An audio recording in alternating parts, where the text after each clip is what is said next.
Solo tengo 20 minutos para hablar de este tema que con tanta intensidad nos ha tocado vivir en Euskadi, especialmente a nosotros como instituciones vascas este último año. La buena es que tengo 20 minutos para poder trasladarles el camino que se ha andado y el que creemos que en Euskadi debe seguir andando. Efectivamente, hoy Euskadi debe continuar fijándose en el ámbito internacional como entorno en el que competir.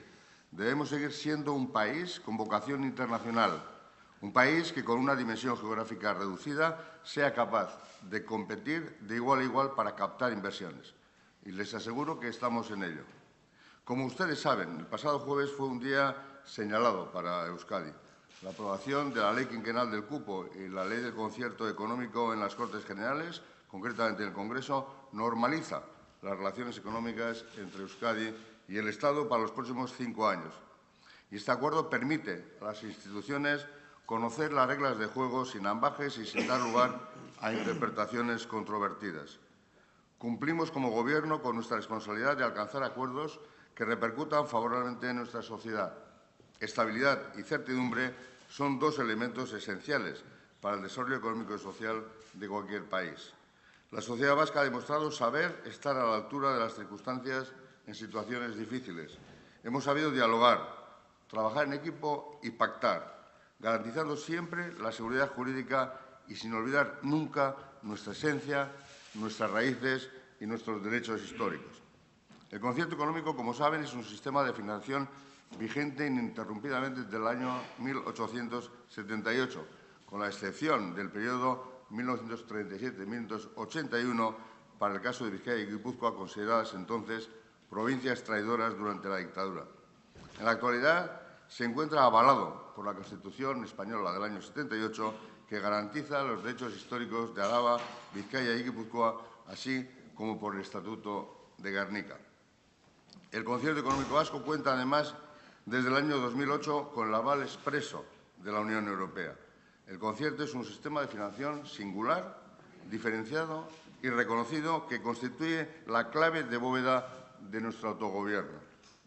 El fundamento de nuestro sistema se asienta en un criterio de capacidad económica frente al sistema de las autonomías integradas en el régimen común basado en un criterio de necesidad.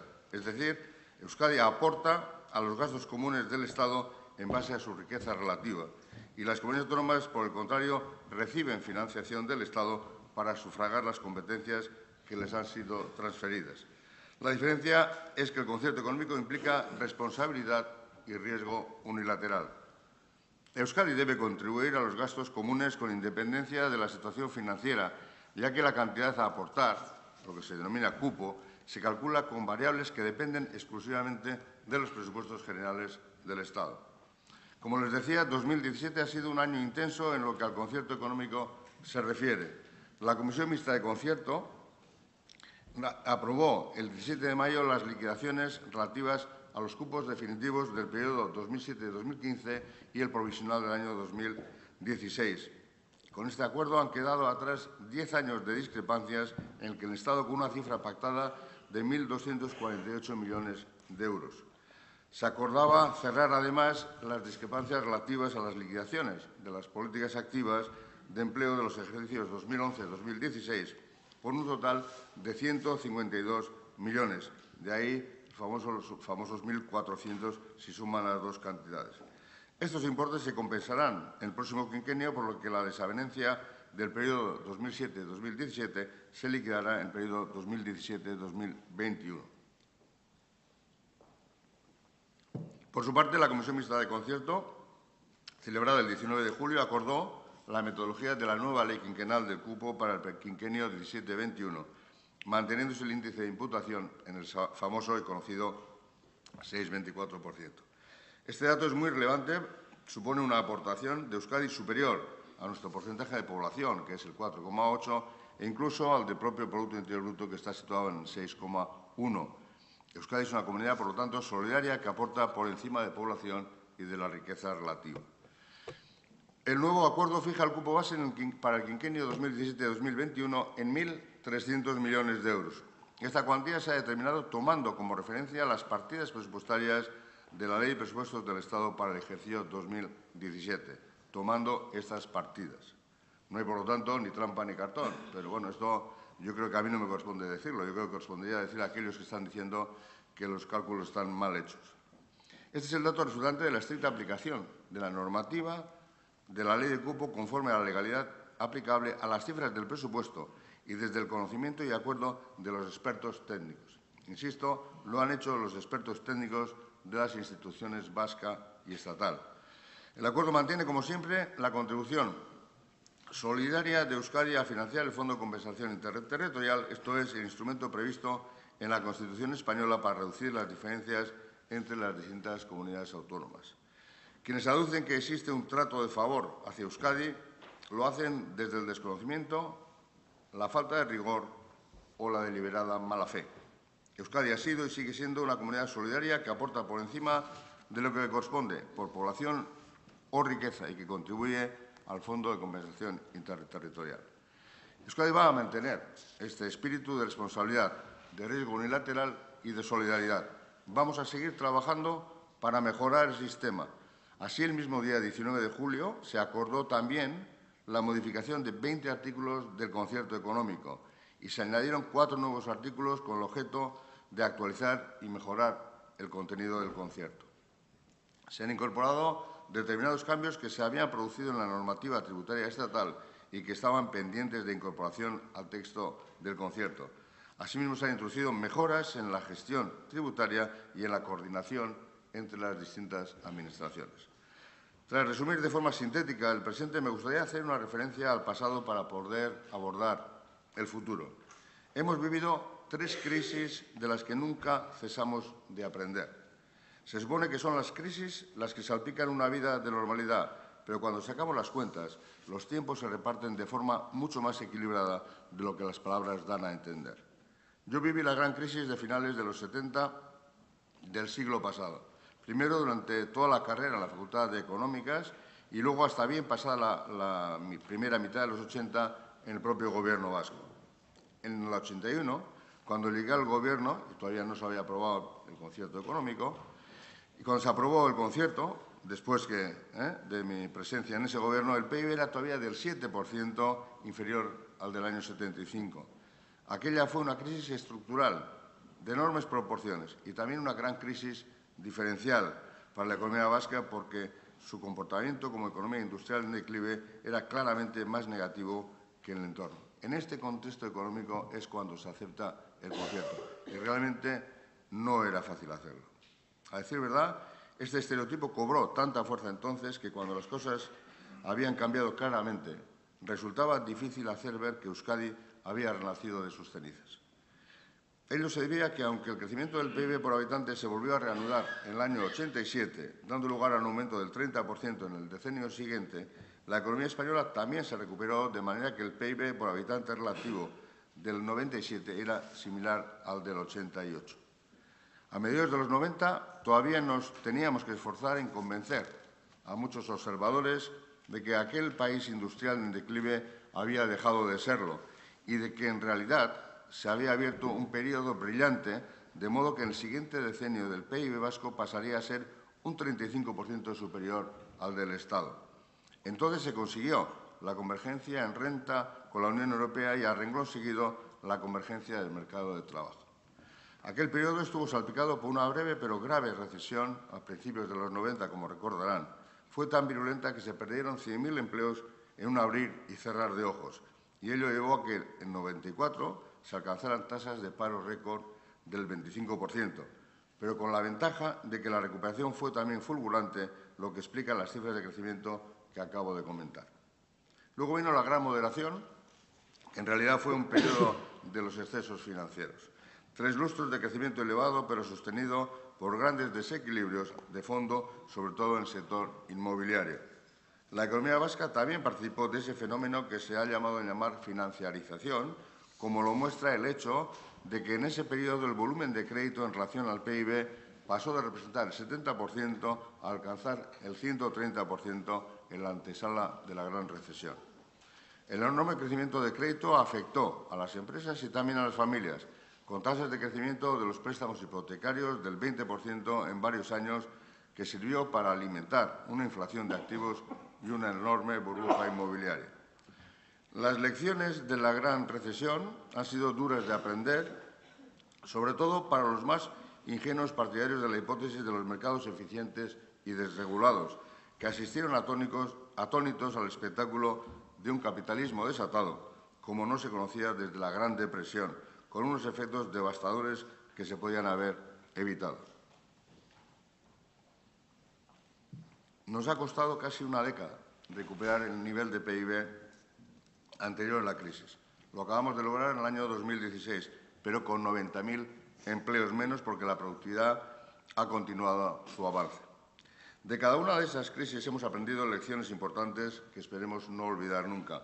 La gran crisis exigió una reestructuración profunda del tejido productivo que afectó mucho a la gran empresa industrial y en la que vimos cómo una parte importante del capital productivo se convirtió en inservible. En esta última gran recesión hemos aprendido la tremenda dureza de una crisis financiera y ahora espero que estemos alerta para detectar cuándo se pueden estar formando nuevas burbujas que finalmente no pueden sino estallar. De ambas sacamos la conclusión también de las propias limitaciones de la política económica para hacerlas frente. Pero aún así, la profundidad y duración de ambas crisis nos enseñaron también que finalmente son las fuerzas de la propia economía las que tienen que ir redescubriendo y reconstruyendo el nuevo tejido productivo. Paso a referirme al concierto económico como catalizador de esta gran transformación. No es un logro menor lo que la política económica puede hacer, y nosotros tenemos la experiencia de ello en la figura del concierto económico. Su recuperación en el año 81 fue providencial, pues vino a coincidir, como les decía, con una situación profunda de crisis, o de crisis profunda. En su primera formulación, el concierto no destacó tanto por la autonomía normativa que concedía a las instituciones forales, un aspecto que se ha ido mejorando en las sucesivas reformas, como por su tremendo impacto económico. Me gustaría hacer mención a dos personas esenciales en su historia, entre otras muchas, que también habría que citarlas, pero que serían demasiadas seguramente en la lista. Dos personas esenciales como son Pedro Luis Ullarte y José Ramón López Larreinaga. Ambos artífices de un sistema de financiación que se rige por el principio de riesgo unilateral, como les decía, que brindaba a las administraciones vascas una notable capacidad financiera, siempre bajo la condición de que estuviera sostenida por una buena gestión.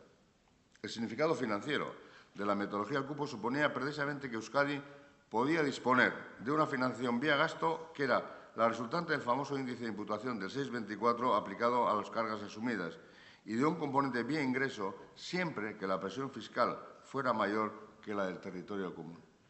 Cuando el concierto entra en vigor, los ingresos corrientes de la Administración foral y local apenas suponían el 3,7% del PIB y se produce un salto hasta el 12% primero y luego, con la progresiva asunción de competencias por el Gobierno vasco, hasta el 21% ya en el año 1988. Aquel modelo de financiación permitió no solo una cobertura de gasto corriente, sino también una notable capacidad de ahorro de entre el 3 y el 5%, lo que supuso un gran impulso a la actividad inversora. La economía vasca, que se encontraba en plena reconversión industrial, experimentó un notable impulso de la demanda pública en la primera mitad de los años 80, lo que permitió recuperar el crecimiento económico. Pero además de su impacto económico directo, el concierto permitiría todo un abanico de políticas públicas que contribuirían al crecimiento económico, al desarrollo territorial, a la mejora ambiental y a la provisión de unos servicios públicos de calidad, así como a la cohesión social de la sociedad vasca. Ligando el concierto al propio devenir de la economía y de las sociedades vascas, podemos distinguir varios subperíodos en este largo camino recorrido por el autogobierno vasco. Primero, de 1980 a 1988, podríamos hablar de un impulso económico tal y como acabo de comentar y de salto competencial, porque en él se define el grueso de las competencias en materia de políticas públicas. Luego, entre 1989 y 1993, asistimos a un impulso especial de las infraestructuras, al nacimiento de las iniciativas en política social que luego tendrían también largo recorrido, y también al crecimiento del volumen de endeudamiento debido a la profunda recesión sufrida en aquellos años, como les he comentado anteriormente. Por ello, entre el 94 y el 2001, asistimos luego a un periodo de ajuste y consolidación porque había que prepararse, como recordarán, para la unión monetaria. Recuerden todo aquello de los criterios de Maastricht para la convergencia nominal de las economías. El proceso supuso una reducción de los altos niveles de inversión alcanzados y una creciente sistematización y racionalización de las políticas a partir de los instrumentos de planificación. Ya en el siglo XXI, una vez alcanzadas las dos convergencias en renta y empleo de la Unión Europea, pudimos decir que se había completado una gran transformación y que afrontábamos una segunda en torno a la innovación y a la creación de una sociedad del conocimiento. Afortunadamente, hemos normalizado las relaciones financieras con el Estado después de un largo periodo de desencuentros y ello nos va a permitir afrontar los retos pendientes en un clima de estabilidad. Menos mal, podríamos decir, porque la tarea es de enjundia, ya que el esfuerzo de reducción del déficit es significativo y las necesidades muchas, tanto por el envejecimiento de la población como por las profundas adaptaciones que requiere el capital humano y el capital productivo en un contexto de rápido cambio tecnológico. La vuelta al crecimiento económico es una realidad. Llevamos ya 3 años con crecimiento tras la última recesión y parece que la economía mundial y la europea también afianzan su recuperación. Como decía, en 2016 hemos vuelto a conseguir el nivel de PIB previo a la crisis. El ritmo de crecimiento actual es elevado, el 2,8-2,9%, y permite una importante generación de empleo y da un margen para avanzar también en el ámbito de la productividad. Ahora bien, aquella convergencia en la tasa de paro que logramos en su día se ha tornado otra vez en divergencia respecto a Europa y el objetivo más inmediato no puede ser otro que reducirla rápidamente. El Gobierno ha fijado para esta legislatura el objetivo de bajar del 10% en la legislatura la tasa de paro, pero eso será un primer paso al que yo creo que deberían seguir otros. Tuvimos 1 millón de ocupados y deberíamos recuperar esa cifra. Pero no solo eso, tuvimos niveles de paro de la mitad del actual y deberíamos volver a ellos. Además está el reto de la calidad del empleo y también el de configurar un tejido productivo más resiliente, de modo que no se vuelvan a producir estos episodios de vuelta al paro masivo. Yo creo que nuestro crecimiento potencial está en torno al 2%, que es claramente más alto que el de la zona euro y que nos debe permitir avanzar en términos relativos. Debemos aprender de las regiones y países avanzados del mundo. Con un PIB por habitante de 119 sobre la Unión Europea, de los 28 igual a 100, somos hoy en día un país de alta renta en el contexto europeo y en el mundo desarrollado. Se puede decir que no estamos lejos de Alemania, Austria, Bélgica, Países Bajos y algunos escandinavos como Suecia y Dinamarca, aunque sí, a cierta distancia, de Luxemburgo, Irlanda y Estados Unidos, que a pesar de su gran tamaño figuran también entre los líderes mundiales. Hemos perdido posiciones relativas durante la crisis, pero no se trata solo de eso, sino también de la pertinencia de realizar las comparaciones con otras regiones, porque aquí el tamaño resulta determinante. Nuestro nivel de PIB por habitante de 119 supone que estamos en la parte alta del ranking de las más de 270 regiones de la Unión Europea, pero también hay más de 50 que gozan de mayor nivel de vida. Más aún, aunque Europa es el continente desarrollado por antonomasia, no lo es todo, y si contemplamos el mundo desarrollado globalmente a través de la OCDE, que es el club de los países avanzados, es decir, si tenemos en cuenta Japón, Suiza, Australia y otros, y sobre todo Estados Unidos, lo que resulta es que figuramos en el lugar 81 de un total de 328 regiones. Y si prescindimos de las regiones metropolitanas y retenemos solo las que tienen carácter industrial, mejoramos de posición hasta el lugar 36, aunque estamos algo más arriba si nos referimos a la productividad.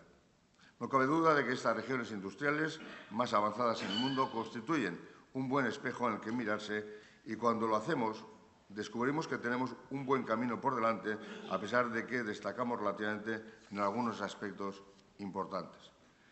Respecto a la innovación, hace un mes conocimos el panel europeo de los indicadores de innovación, que sitúa a Euskadi entre los países con alta innovación.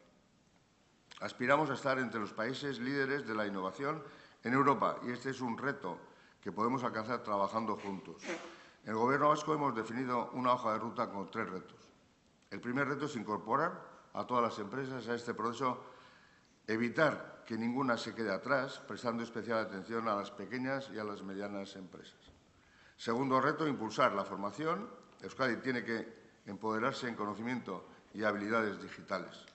Y tercer reto, desarrollar las nuevas tecnologías y posicionar a Euskadi a la vanguardia de la industria 4.0 en el mundo. La industria 4.0 es la cabeza de puente de la estrategia de fabricación avanzada y uno de los motores de la especialización inteligente RIS3 Euskadi 2020 para mejorar la competitividad y consolidar el empleo de calidad. Es nuestra apuesta de futuro. Algo muy positivo para Euskadi es que contamos con una evidente fortaleza institucional. Las instituciones constituyen la fortaleza señalada por el grado de autonomía y la capacidad de intervención en clave de políticas públicas. Hoy Euskadi cuenta, además, con un envidiable nivel de estabilidad política y económica. Podemos aspirar y aspiramos en el medio plazo a una revisión del marco institucional que refuerce aún más lo que es esta clara fortaleza. Obviamente queda fuera del alcance de esta intervención explorar las claves de ese nuevo autogobierno. A veces se dice que la autonomía de raíz foral es la mayor que uno puede imaginar, y esto entraña una parte de verdad en la medida en que se refiere a la capacidad tributaria de base. Pero hay que decir también que, no obstante lo anterior, Euskadi puede aprender mucho de algunos países federales fuertemente descentralizados en términos de peso de gasto público y las correspondientes políticas públicas, incluidos aspectos como la propia seguridad social. Suiza y Canadá, con el caso especial de Quebec, que tanto se ha citado, son geografías a las que se podría mirar de cara a evolucionar el modelo institucional. Termino ya con los retos de futuro para Euskadi. Con lo que he venido desgranando a lo largo de mi exposición, creo que se adivinan ya los principales desafíos a los que nos enfrentamos en el inmediato futuro. Cuando se habló de una segunda transformación, se estaba centrando el debate en la innovación y en la sociedad del conocimiento, y no cabe duda de que este sigue siendo el eje vertebrador de la acción de las políticas públicas en materia de desarrollo económico y social. Esas sociedades y regiones con las que nos hemos comparado destacan por niveles superiores en capital humano y en conocimiento, incorporando a la producción de bienes y servicios. Nuestro nivel de innovación ha hecho grandes progresos, aunque hay que seguir avanzando. Para ello, una cuestión crucial es no solo el esfuerzo económico, sino la internacionalización del propio sistema de innovación y el desarrollo de los ámbitos ligados a las más recientes de la revolución tecnológica, como las nanociencias, biociencias o las TICs. Hay que convertir Euskadi en un centro de conocimiento y tecnología, y que con ello que el tejido productivo avance de manera correspondiente. Pero con ser importante el reto económico, el referido a la demografía y al capital humano, es de gran trascendencia. La demografía es un reto de difícil respuesta en términos de aumento sustancial de la tasa de natalidad. Euskadi forma parte del polo de máximo envejecimiento entre las regiones avanzadas, junto a algunas zonas de Alemania, Lombardía y el norte de Suecia. Cierto que hemos avanzado nuevas políticas de familia, pero la fragmentación institucional y competencial está dificultando el adoptar medidas más contundentes en el terreno de la seguridad social, por ejemplo. Nuestra estructura de capital humano está desequilibrada porque tenemos altos niveles de educación terciaria, pero bajos de secundaria en comparación con los países líderes. Con la gran recesión hemos vuelto a tener muy altos niveles de paro y el gasto se ha centrado más en la protección pasiva que en la activación. Y año tras año trabajamos para que esto dé la vuelta. Por si todo lo anterior y no representara ya un reto colosal, la aceleración del progreso tecnológico y la transformación de los sectores productivos y en particular de la industria va a demandar nuevos y elevados niveles de cualificación. El esfuerzo de cada persona será imprescindible, pero las empresas y la Administración debemos planificar y coordinar las demandas de nuevos perfiles y formación de capital humano. Es difícil decir cuánto se puede y debe invertir en familia y en capital humano para conseguir una sociedad cohesionada y del conocimiento. Pero cada vez que nos damos más cuenta de que la inversión en la reproducción de capital humano, desde la más tierna infancia hasta el aprendizaje de por vida, va a ser un elemento central en cualquier sociedad avanzada. Hay que pensar en términos de activos humanos y no solo de activos físicos, y tener en cuenta la inversión social, que está muy relacionada con la infancia, las mujeres y las políticas de igualdad. Además de lo anterior, una población envejecida y un rápido progreso tecnológico hacen que la demanda de salud sea, con diferencia, la principal fuente de tensión de gasto público. Esto va a seguir acentuándose y sería conveniente tenerlo en cuenta si deseamos mantener nuestro modelo universal de derecho a la salud de calidad en la que no operen desigualdades sociales. En fin, seguro que hay aspectos que se me han escapado, pero no voy a detenerme aquí, voy a detenerme aquí, porque mi intervención se ha alargado ya bastante. Y lo voy a hacer devolviendo a la audiencia la pregunta que todo el mundo dirige a los responsables de Hacienda. No sé si es del todo correcto, pero lo voy a hacer. ¿Cómo hacer sostenible y competitivo este sistema de bienestar? Creo sinceramente que en Euskadi tenemos que trabajar en equipo. Sabemos hacerlo porque lo hemos tenido que hacer durante muchos años. Un sistema de bienestar se garantiza con un tejido empresarial fuerte y competitivo, capaz de comprometerse con el entorno y con el país, capaz de generar empleo de calidad en Euskadi. Tenemos la herramienta idónea para hacerlo, el concierto económico, si somos capaces de diseñar y crear un sistema ecocéntrico en el que todos, empresas, instituciones y ciudadanía, ponemos lo mejor de nosotros mismos. Eskerrik asko.